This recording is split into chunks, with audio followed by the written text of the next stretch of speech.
So this is religious attendance, Yeah. and you see historically it collapsed, right? Yep. Those that were born in the 40s were much more likely to attend church services weekly, and it cratered until you got into those that were born in the 80s, right before 1990. It bottomed out for basically people, I would argue, that are halfway between you and I in terms of Yeah. when they were born.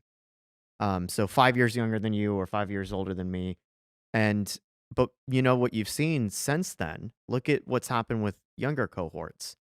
It's not a giant recovery, but it has bounced, Yeah. and church attendance has grown by about 5%. Now it's still really low. It's only 25%. But Well, and wait, this goes it was, to in some cases it was at 20% or even below, and look at the inverse of never attending. well, what does this go to, by the way? This is a Substack that's talking about just Yeah, no, but what year does it go to? oh, this goes to born up to 2000. Okay. Well, a little bit past 2000, Yeah. So close that's to birth 2005. year, not Yeah, Yeah. the year yeah. that they were born. Yeah. And so Well, what's we interesting also here is that the most secular demographic is those that were born, again, millennials, those that were born in 1990. Well, the percentage of people who say that they never attend church has dropped for the first time of all these groups, Yeah. with men, that answer that fewer than women, Yeah. or less often than women. And the drop off has gone from about 35% to, about 30%. So again, it's you're seeing on both ends of this Well, and I'm also willing a to bet shift. I'm also willing to bet that if you just check in the, weeks after Charlie, um, you see this spike. Now we'll see if it holds. But I can tell you, having been to some of the candlelight vigils, having been to the vigil forum in DC, having watched the one that happened in Arizona, and then watching the subsequent number of people that were saying, I'm going back to church for the first time. And it's not only that, it's people like Richard Dawkins saying, well, I want to live in a Christian culture.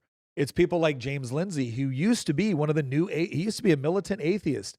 Not anymore. He doesn't claim Christianity, but he has this very, very deep respect for Christian. We just did an interview with James Lindsay. It's going to be posting next month.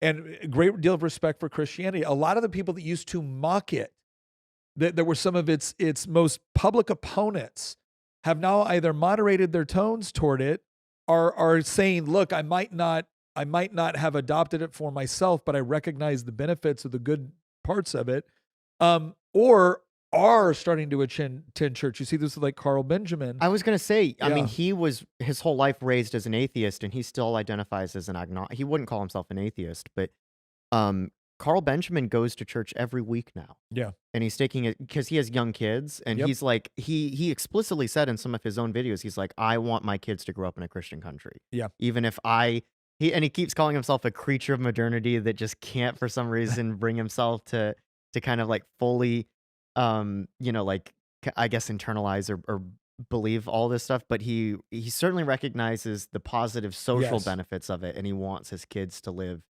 in a country that practices it. So, Yes. I mean, you're seeing this across the board, not just in the U.S., of course, but that is a huge positive trend. Is that I really think that the new atheist movement has failed utterly at this Oh, point. when you have none other Richard Dawkins saying, look, if I may not believe in Jesus, but I want to live in a Christian culture, that is the reason why that is so devastating, is because a lot of the other people that may have looked at this or may have thought it was all like clown world, or Jesus was nothing but Santa for adults, are starting to say, well, wait a second. Why are you saying this now? You were telling me that we should mock, ridicule, and want the death of this, and now you're saying that you like the benefits of it? That's profound.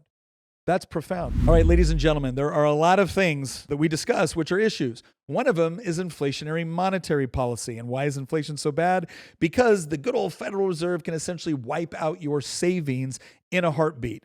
Now, you could invest exclusively in the stock market, and I think investing in the stock market is a good idea, but if you really want to hedge against all of the crazy stuff that the government can do, precious metals is a good place to look. I have been going down this journey of getting more educated on this process, and the people I trust to educate me on it is Lear Capital. We've looked at a lot of gold companies. There's a reason why we picked Lear, and there's two things in particular I want to mention. One is their 401k package, and the other is the fact that they will actually ship the gold, silver, or whatever precious metals you're looking for to your house, so you can have physical possession. In an era of debanking, Having physical possession of something that can be used for currency that has intrinsic value, I think is very important. If you would like to learn more about what Lear can provide for you and your family, I encourage you to either go to nick4lear.com, that's Nick, the number 4, lear.com, or call them at 800-707-4575. That's 800-707-4575.